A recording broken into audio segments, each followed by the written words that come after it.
I think to your point, Tyler, about how the acronym factory will always come guns blazing eventually is pretty interesting because so last week we talked about Japan, the Japan situation. So obviously the theme of the situation has been that, you know, the BOJ is doing QT at the same time that we've seen insurers that are unhedged and et cetera, and that whole thing start to struggle on the long end as well. And now what we're seeing is the acronym factory, the Yellen playbook is going global.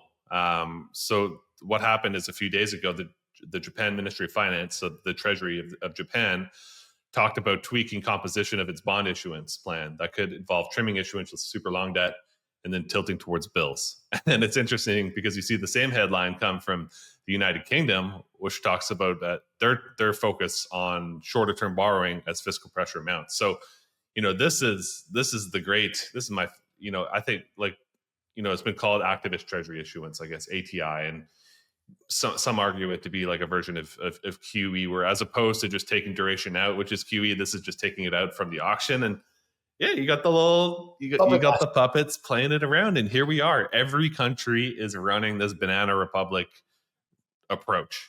Tilted all the bills. Everybody loves short duration. Nobody wants long.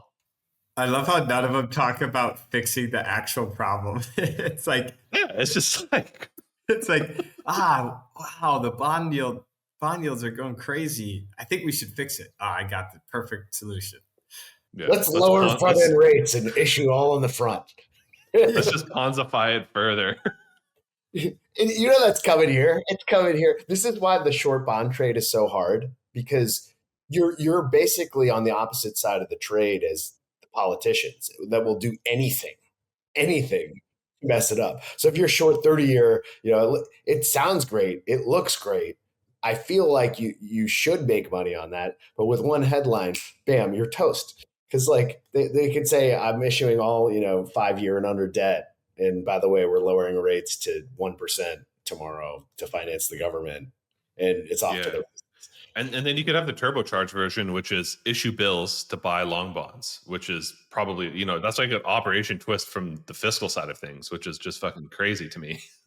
I mean, it's all doing that. No one, but I feel like that's the next step here.